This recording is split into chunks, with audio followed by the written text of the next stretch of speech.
Welcome back to the Driven Leadership Podcast, everybody. We're joined at the virtual roundtable with Mary and Eric, the co-founders and owners of Driven Leadership. Thanks for being here today. I don't normally introduce you guys like that, but I figured we'd go formalities today. How's everybody doing? While singing, formalities while singing. It was quite good. We're good. Doing well. How you doing? Tighten it up and then loosen it up at the same time. And there's a master, there's an art in that, you know. Yes. I'll teach my own class on that. Everyone's good?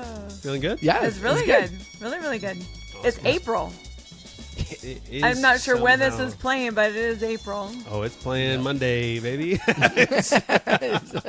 We at Driven, we've been running and gunning, so we are. The podcast is up to date, which keeps it exciting and free flowing. So, and we would like a little backlog, but a little buffer would be nice. But hey, we'll get there. Well, this week I'm really excited about this week. It's fresh on the mind for us. We're talking about change management, and to those of you who that doesn't conjure up excitement, we're talking about emotional intelligence within change management. And if neither one of those things float your boat, then get out of here. Go find another podcast to listen to. Because they're in crisis mode. Yeah. But we are, like I said, specifically talking about what does the role of emotional intelligence play in change management. A lot of people may not put those two things together. When you think of change management, you may think of systems, processes, enhancing those things within your business. But when you really get down to it, there's emotional intelligence that needs to be heightened in order to effectively drive change in your companies. We kind of talked about this a little bit before we started, but where do you guys think we should start with this whole conversation? I had a thought when you brought this up, and it's connected to people actually how they hire managers, and because to me these start all getting very interconnected, and why emotional intelligence matters so much in a leader or a manager, and part of that is how we handle conflict and change and challenge and all these things that go on. Yeah. But most people are not hiring people into a leadership role that they put front-facing emotional intelligence. So, and so I think a definition is a good place to start with emotional intelligence. And most people understand the concept, but I meet a lot of people, and they know half of it, but they don't know the other half. So it's like emotional intelligence, the easiest definition, it's kind of my own definition, but it's simple, is understanding what's going on with other people, what they're feeling, what they're experiencing, understand what's going on inside us, what we're feeling, what we're experiencing, and then how those two things collide. Yeah. And in the collision is also taking into account the culture, the environment, that as these things are taking place, like factoring all those in together. And great managers and leaders, they work at this skill. And unfortunately, I don't believe emotional intelligence is one of these things that I've ever seen somebody just massively become emotionally intelligent in 5 minutes. It just doesn't, you know, the ahas don't happen that way because it's so laced in everything that we do. It's how we respond and react to triggers and the things that are going on around us. And it's deep-rooted stuff. And it's so deep-rooted. it's so interconnected, and it's part, and when you say deep-rooted, because it's laced into every behavior that we have. So when you're changing or becoming more emotionally intelligent, more emotionally aware, then you're really saying, I'm taking a look at myself and how I'm responding to the world around me in every situation, and I'm working on making that better. Well, sure, that takes a long time. That's a mountain you're moving. Yeah. Most of us are... it's ongoing, too. I don't think people forever. really master it. Because there's always change. Yeah, so I guess I just wanted to bring up, to me, this, when you're talking about hiring, developing, growing leaders and managers, this is, to me, the single most important attribute. It's what you have to look for in your leaders. And sometimes it's hard to spot, because if you ask most people, just straight out, are you emotionally intelligent, and give it a plus minus, you either are or you are not, which is not a true way to look at this. It's more of a scale, and we never get there. But If you were to ask most people, are you emotionally intelligent? They're going to say, yeah, but all those other people I work with aren't. And that is the first sign that you got problems, you know? So as we get into this, I'm excited to talk about this topic because I think it's such a staple and important thing. I also think that it's one of the most under-evaluated, under-focused things that happen in organizations because it has the word emotional in it. You know, it's like, oh, it's emotional, so therefore we don't talk about it. And especially you get into some of these, you know, bravado-based companies, and they want to learn about leadership, and we start talking about emotions, and they're like, why do these go together? And it's like, this is over half of it. I mean, it really is. Well, and change management has such a weight to it. It's like, oh, we gotta get better at change management. And, you know, we say the first step is emotional intelligence. Like, oh, well, okay, not really. Yeah, that's weak. Yeah. There's there's a study to that when Eric was talking about your emotions and whatnot, that over 2/3 of people are not skilled at spotting emotions. Like they're not even in touch with it or skilled at spotting emotions. Yeah. And it is the core of everything that we do. And as we grow it, it helps with, yes, conflict, change management, communication. I mean, it's at the root of everything. Yeah. Yeah. So what's the tie-in? What's the benefit of increasing or building your emotional intelligence? Specifically, if we zone in within change management, where does this all like tie together? I think about the change curve first within this, because within the change curve, it goes along with grief, the grief cycle. So the first thing when change happens, you have a shock, then it's denial, and then it becomes, once you realize that it's really happening, it becomes into anger, frustration, and then it goes into blame, and then it goes into depression, numbness. And a lot of times people will stay in that before there's hope.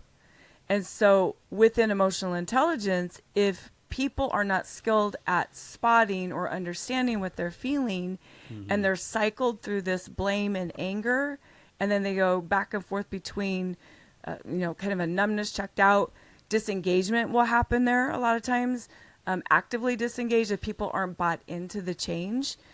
And so understanding what's happening, what you're feeling, what the fear is, understanding the whys, when you get into the emotional intelligence piece, which creates hope, it connects creativity, growth.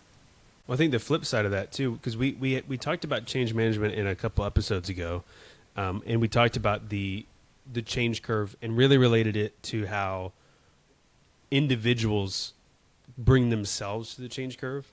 But when we're talking about change management from the mindset of a leader or a manager who is managing change within a company, understanding how to see where people are at within that change curve and manage them through it, lead them through it. I think it's both sides of the same coin, where it's, you have to understand how to lead yourself through and be emotionally intelligent for yourself, but also see that in other people and figure out how to navigate your team through the changes, because that's the hardest part, is dealing with other people's emotions when big changes happen within a company. Most organizations, the way they roll out change, let's say they're going to change some big process in their company, or we got one we're talking to right now that's doing, they're rolling out ServiceTitan, which if you're unfamiliar with that, it's a huge software. And in that software shift, there's a lot that's going to have to shift, a lot of processes, how people interact with it. And so as soon as they do that, as soon as they announce it, okay, so that the team knows. So first you go through, the leadership goes through their own version of a change curve. But they choose it because they're working together. So they're buying into it. We're choosing to do this because we believe it's going to produce certain operational efficiencies. It's going to make things more accountable. There's all these different things that they're hoping to get out of it. Yeah. Transparency in the business, all these things. And now they go to their team. And as soon as you make that shift and you go to the team didn't select this. So as soon as we move from I choose this change to this change is being forced upon me, there is a period, that's the whole denial and all the things that go on. There's a period of acceptance that we have to go through to get to acceptance. There's a period of really frustration. And that frustration has got to end, to open the gate to me being open to maybe I could learn about this and has possibilities to get to acceptance. Well, the leadership teams, I see it over and over again. They make some shift. It could be a small shift, a big shift like this, or that we're using an example, or however the change is. And they go, hey, you're now going to do this. You were going left. You're now going to go right. Yeah. How they give that message out, how they bring them into the conversation, how they help them understand the whys and get a chance to buy into it, is where the majority of time should be put in on change. Yeah. The whole rollout and all those things, my personal equation for it is spend twice as long on the message on the front end than the actual rollout. If the rollout's going to take 2 years, you don't have 4 years to give them the message. I get that. Yeah. Okay? Yeah. But give them some solid time in there. Give them 6 months. Give them 9 months. But typical change doesn't work that way. That's on big, huge changes. I get the frame doesn't work the same way. We're going to change how we're doing the system that we work every day next month. Okay? And it's going to take us 3 months to make the shift, and that's when we're expecting everybody to have it. Don't. Give it to them, if you can, 4-6 months before.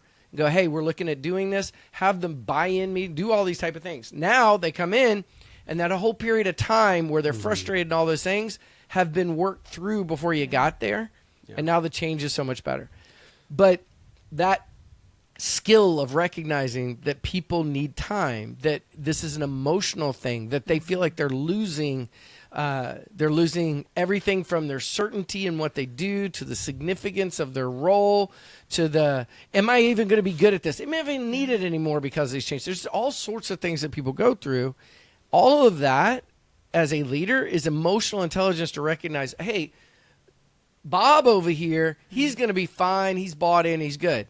Sally over here, she's freaking out. I need to put more in there. I need to spend more time. I need to connect the dots. I need to get the whys. I need to really dig in and understand what is she struggling with or afraid of, or what are her thoughts around this, and work through that with her. When people do that, they get a completely different outcome around change.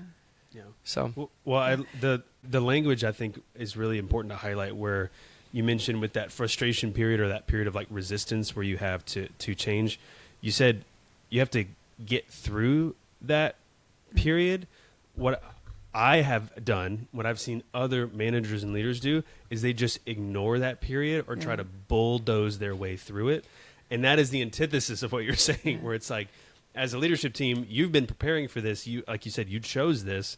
We put it out. People are frustrated. And it's like, well, they just need to do their jobs. It doesn't matter what they want. It's like, no, we did this. Get over it. And that is, I've seen a team go just from the highest of highs to the lowest of lows within a day, because their concerns, their processing gets just stampeded by the leadership. It's funny. Earlier today, I was talking to Austin about, and we were talking through our change management class and some different things. And the one of the things we were talking about that he brought up that I thought was brilliant is the role of a manager is exactly what you said. Most of them act like that resistance phase, which we're calling resistance from shock, denial, frustration, blame, all the way into the depression phase. That's that resistance phase, right? Yeah. We're resisting it. And there's an ending that has to take place. We have to accept that.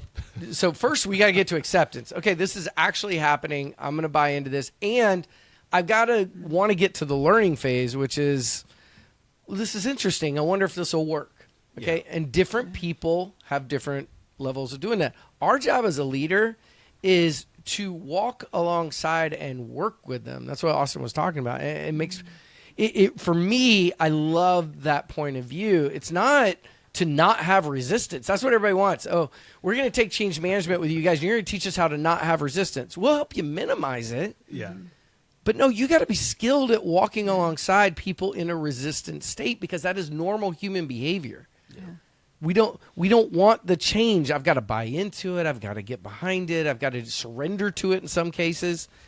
And when it's really important things to us and I'm forced to surrender to it, there's a values compromise that can be taking place. Someone can be like, man, I'm committed to this way of doing it, and because I'm committed to this because my client's livelihood depends on it, my client's happiness depends on it, or my coworkers' happiness depends on it, or my own personal, stability in my job depends on whatever it is. There's this, and they feel like they're in a values situation where it's like, man, I'm letting somebody down, myself, my family, whatever, if I make this shift, or my own personal significance. And I go, well, I'm going to stick to my guns. And now it becomes about how strong are you? As soon as you get in that space, you're absolutely screwed. Yeah. Like, it's not going to happen. As you're talking about change, sometimes there's massive changes, right? Like the rollout Service Titan or Salesforce, or a PE group comes in and buys out a company. Those are huge changes. And then there's small changes where you're changing a process, and a salesperson doesn't like the process and they push back. And That's Mary, by the way. Yeah. But it's truly believing or helping explain the whys, and what you said about the values. As you were talking, I thought about the 6 core needs, right? Certainty, variety, significance, love and connection, growth, all of that. And when we recognize each person has a different value or a different need that they bring, and it's just get over it, just do it. Well, is it tied to that they need certainty? Do they need stability because they know who they are within that role?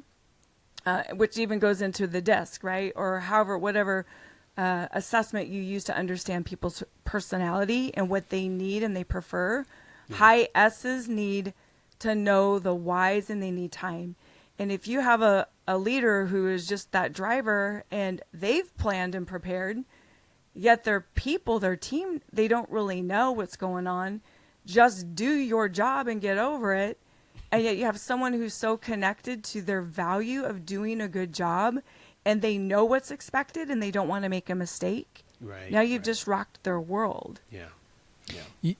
This before this, I'd asked Mary to pull up. We got a 1-pager on emotional intelligence. Just kind of talks about it briefly, and I want to hit it because it gets into breaking down emotional intelligence in a little bit more definition. But so there's the personal and the interpersonal. So personal is internal, and interpersonal is the external. So we're talking about that earlier, right? And kind of how those collide. So the 2 main bullet points around the internal. The personal are self-awareness, which is knowing what triggers me, what gets me emotionally hijacked. So what is it that creates these crazy high emotional outbursts from me? And the more I know that about myself, quite frankly, the smaller those triggers get. So you meet somebody that has a lot of triggers, like they are just, doesn't matter. My dad's passed, and never speak bad about them, and I love my dad dearly, but man, that guy had triggers upon triggers upon triggers. He was trigger happy. Yeah. Trigger happy. But he would, and he didn't know to work on it. It's probably what got me in this field, is that he didn't know to work on it. If anything, it was considered, soft or weak or whatever to understand these type of things, or even look at it, or even admit that there was some work to be done. We all have them. Yeah. And I mean, we've been working, Mary and I have been working in this field pretty much our entire career. We still have them. Yeah. Well, not me. It's you. Yeah, fair. It's only me. I'm the only one that's a problem. Sounds like you hit a little trigger there. That's a trigger. So, it's all those other people. But the reality, okay, so self-awareness. Am I aware of what throws me sideways? Okay. Then the self-management. Are we able to control the impulses? So we start to get triggered. Are we able to keep ourselves in, and it's actually the prefrontal cortex, of being able to actually evaluate, I'm angry. Are you able to go, all right, I notice I'm angry, and kind of distance yourself from it instead of just being angry, and then we think about it again, and then we're angry again, and we just keep going in the cycle. Yeah. That's the personal side of it. The interpersonal gets into empathy, which is the ability to truly see something from someone else's point of view and walk in their shoes, so to speak, and have that. And the other is a social awareness. So the ability to listen effectively, to communicate well, more collaborative in nature, and just working in relationships in that space. When we're doing that, and we're balancing these out, and we're good and we're skilled at these, all this gets so much easier because you're recognizing what's going on. You're relating with others. You're not making it personal when they're upset.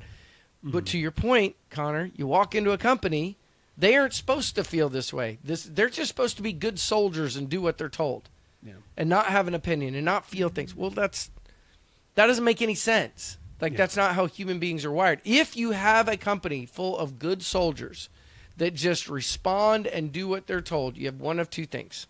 You've either done an amazing job of building trust. They know you have your best interest. There's high care in the building. And you'll know that they're that because they're still bringing crazy creative ideas, even if they don't work. Like the ideas are free flowing. Or, and most likely, if they're not, if they're just, okay, yes, boss, we'll go left, then what you've done is you've scared away all the people that are thinkers and are creative and all that because you just bark at them. You're autocratic in your leadership and they're just kind of doing what they're told. The only ones left are the ones that like that environment. And they're the ones that are going, I just do a job. I don't have to think.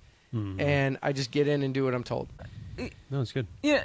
As you think, or as we talk about change management and emotional intelligence, people have an identity, and oftentimes it's what they do and how they do it. And when there's change, it rocks their identity.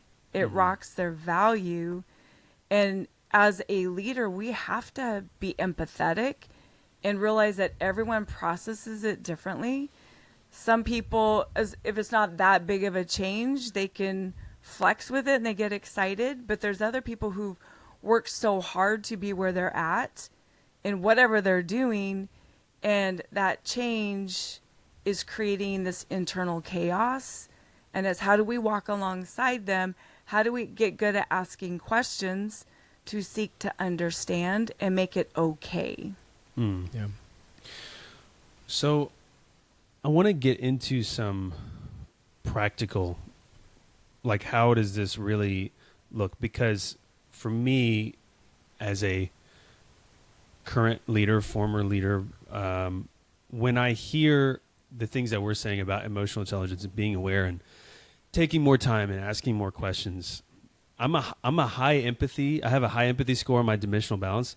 But at the same time, my response in some part of my brain still goes, well, how am I going to drive change as fast as I need to drive it while still caring for people? I can't just be like this soft, like, oh, are you okay if we do this? And like, which I think a lot of people struggle with when they hear this is like, but how do I still get shit done?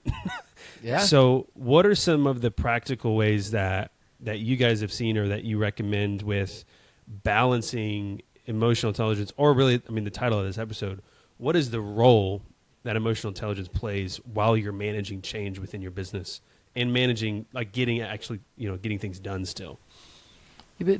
What you're saying, so as a leader, just in general, we have to be able to read the situation, the outcomes we have to drive, and to navigate them the best way we possibly can. So what we know doesn't work is just come in, bark at people, and expect them to adjust. And so what we're saying is you've got to have an intelligence about it.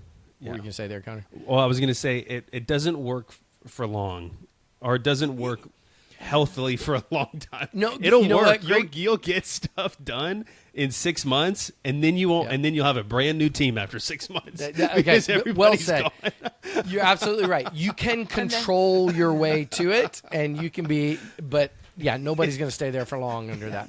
And then you'll repeat the process again. Yeah, nothing changes, and you just have a fresh new team every couple months. Yeah, which is really expensive. And talk about.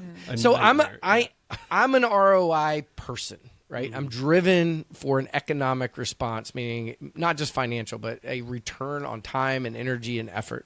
Yeah.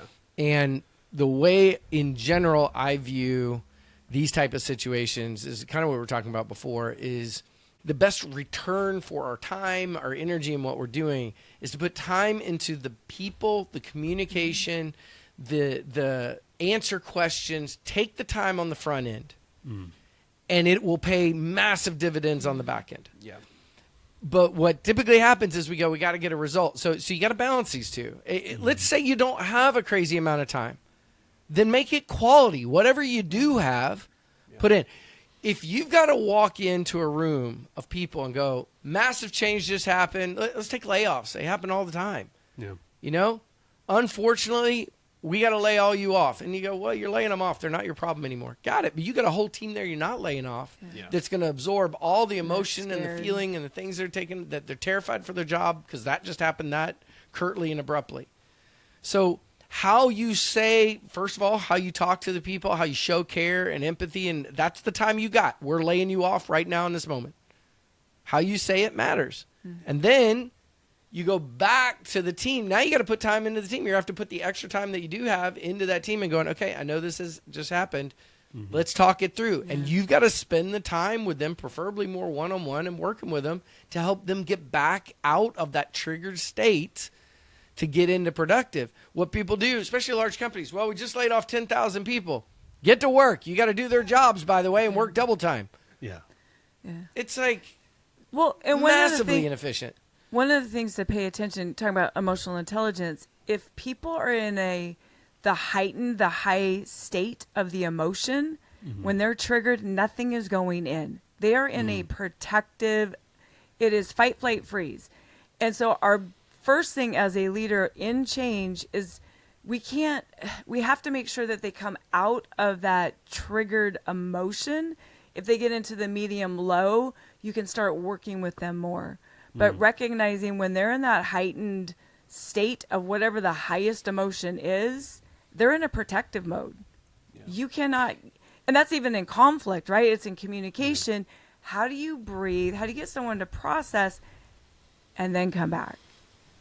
It's huge. It's putting their needs first after, as you're going through the change, while, this is to answer your question, Connor. Yeah. So we have to keep their needs in mind while continuing to push, and there are needs, their company needs, whatever it is, while keeping those front and center and still moving those forward. We have to balance these two.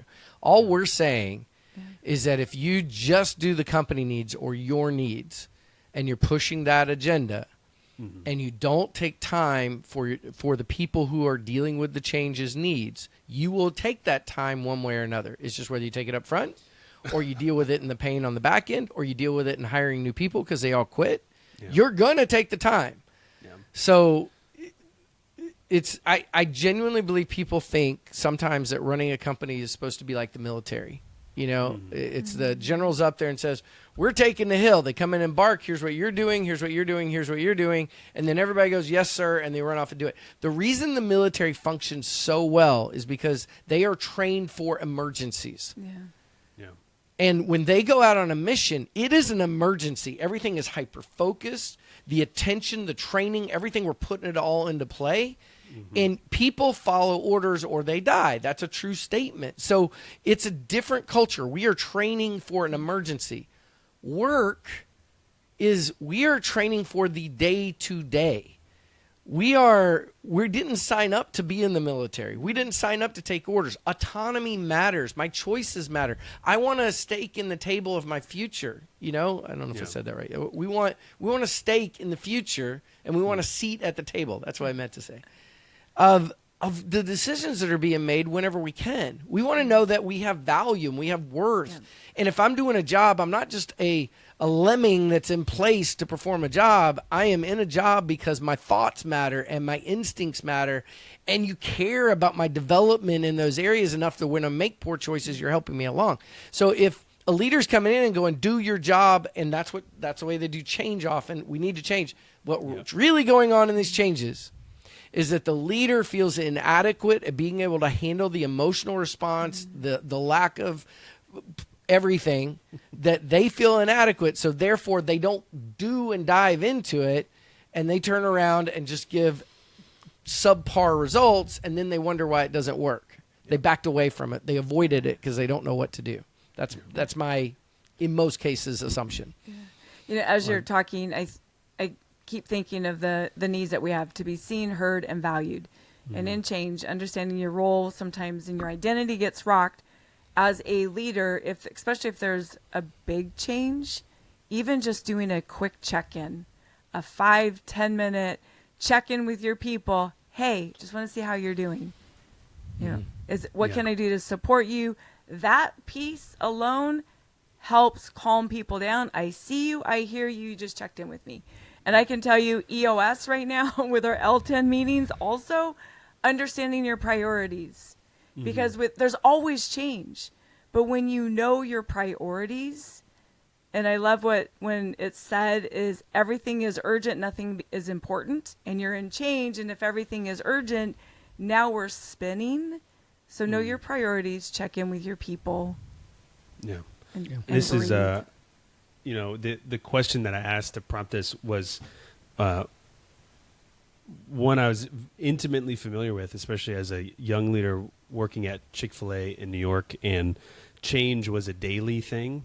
And I remember, it's almost like you were in the conversation or across the aisle listening to the conversation that I was in with my the owner operator of the business, and with Austin, who was my senior leader at that time.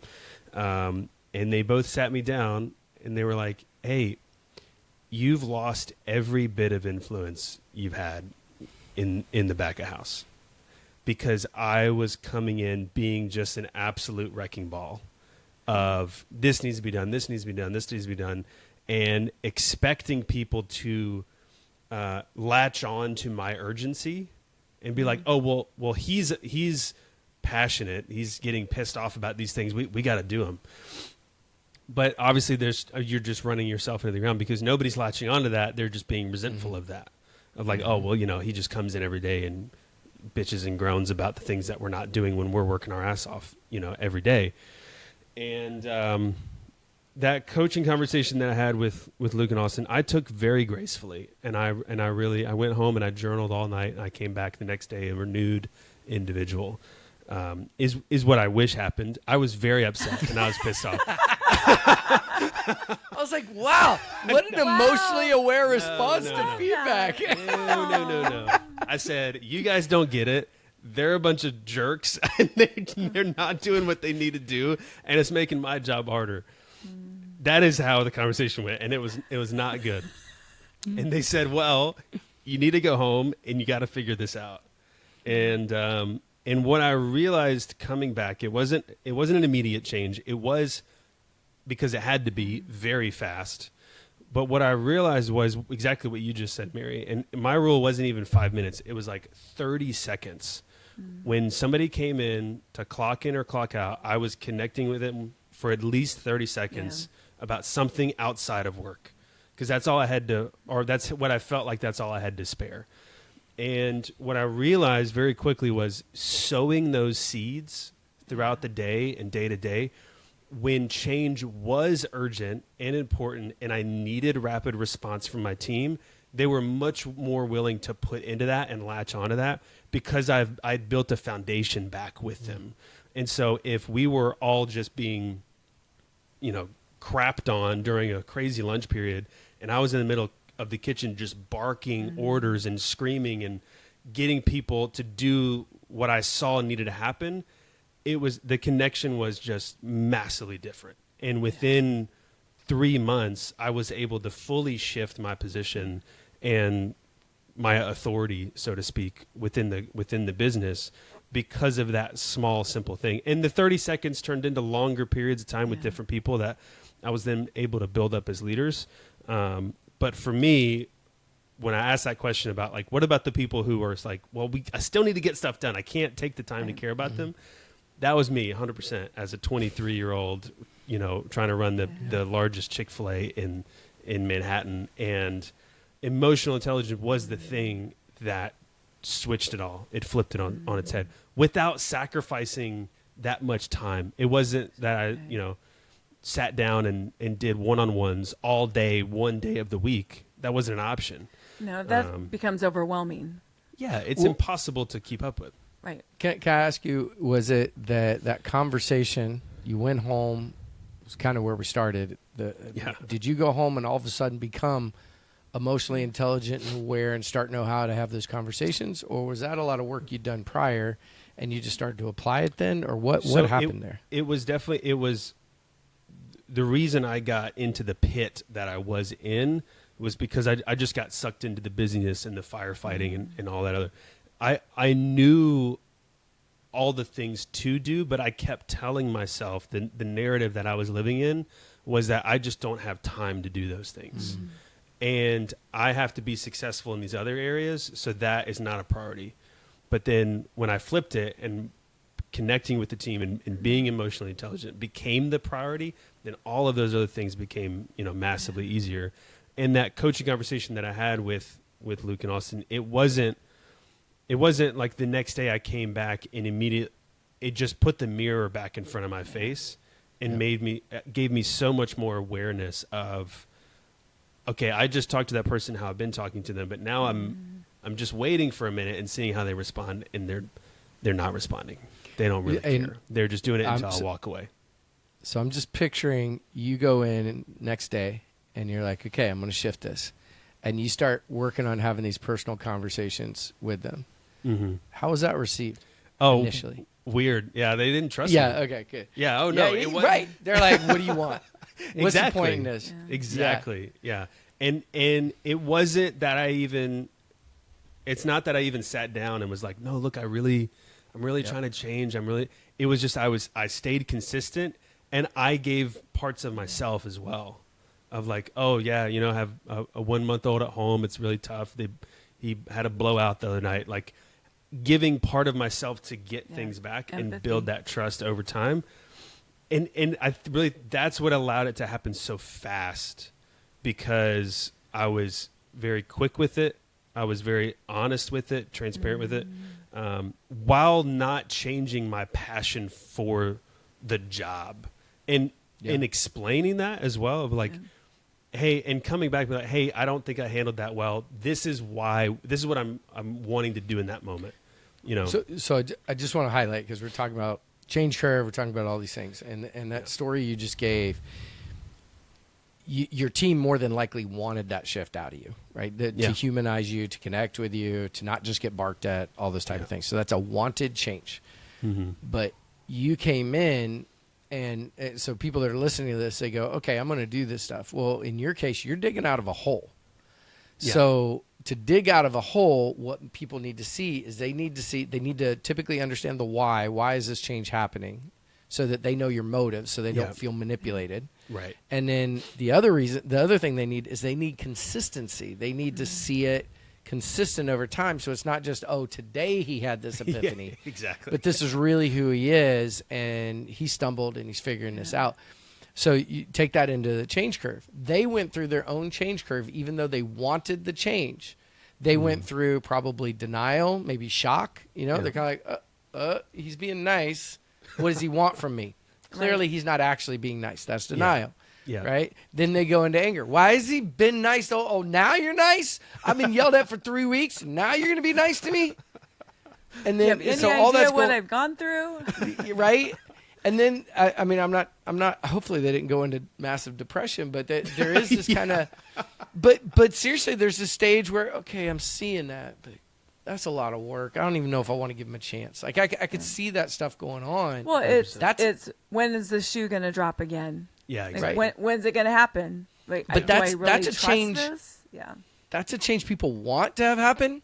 Mm-hmm. And they went through the change curve. They did a little faster to get from, okay, this is ending. I want this to end, so that's okay. To get into learning, being open to, okay, Connor, fine. How old's your baby? Another shot. Right? What's your baby's name? You start having, they're in that little learning phase to actual acceptance of going, this is who Connor is.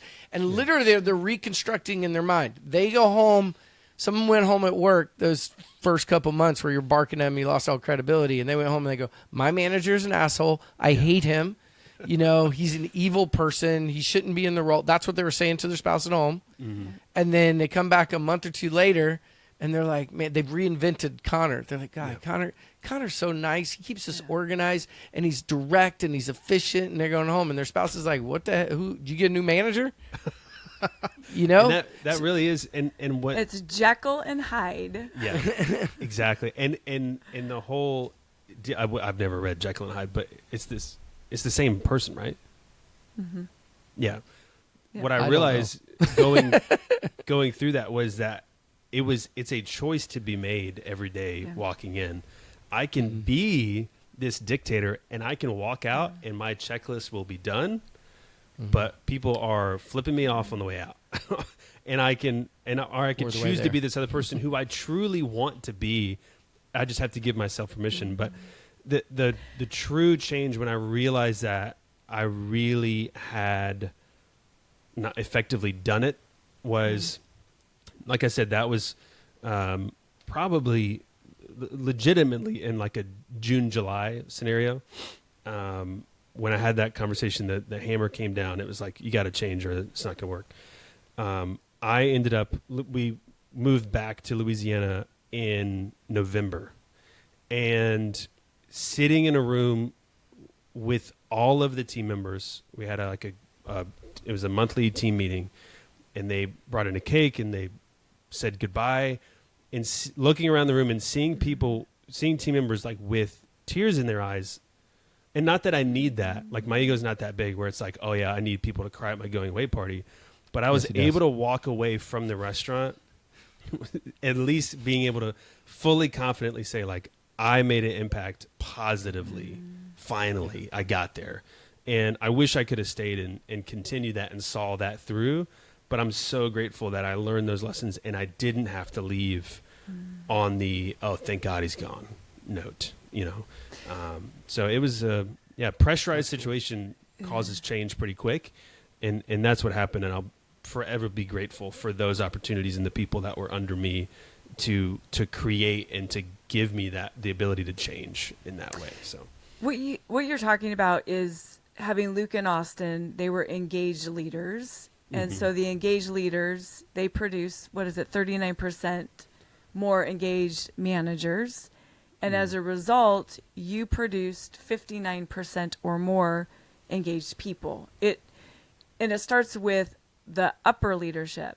And as you were talking, there's a lot of leaders or owners who don't have mentors. They don't have coaches. They don't have someone in their corner. They're going through the fire of constant change within their business, and it's all the shit's running downhill. Yeah. And that's what we're talking about, is how do you change it? How do you wake people up so that we all need somebody to help us to become aware, to say, hey, you need to pause right now. Pick your head up a little bit. Right. Right. Yeah. And there's great groups out there like a Vistage or CEO roundtables, things that will help leaders have accountability and which hopefully produces a little bit more emotional intelligence about how you're impacting your people in your organization. Yeah. But you can't do it alone. Yeah, that's huge. That's really, really true. Well, any other final thoughts as we wrap up this convo? I wasn't coming into this thinking I'd have such a good example. Yeah, great example. My own journey. It's such a tough subject because I never really run into these situations. Everything is just perfectly smooth when I do any type of change. Or yeah. That's what you guys experience, right? Where? Well, with you, it's a little bit easier. With me, I'm the bitch. I would agree with that. That's funny you say that. That gets into personality, values, what you need. So, there's a whole nother topic on there because as I'm thinking about how we respond as leaders within change, I own it. Sometimes I'll just take over because in a crisis, it's easier just to do it. And on the flip side, it is, but we're doing such a disservice. And we're destroying the team. For clarity, Mary can create crisis out of non-crisis situations. So I hear you. I'm sorry. I've been working on it so hard. Yeah. I think that leads to our delegation episode. We still haven't done that yet. I'm doing better, though. I am. Like, that's not my responsibility. Kyla. Yeah. Yeah, it's a good episode. Really good. Okay, very cool. Well, as we alluded to, we are launching our Change Management Summit class this week. We're very excited about it. If you want to get your team into a private summit class, there are dates available coming up. Reach out. Let us know. podcast@drivenleadership.com. Can I add to that? Sure. Yeah, and I'd say all the classes, if you got an interest and you're an individual, not a private class, we're building those as well. So 100%. Yeah, get in touch. We want to know where the interest is, who's interested in them. So please reach out. And yeah, thanks, Mary, Eric, for joining us. We'll see you in the next episode, everybody. Thanks, Connor. Bye.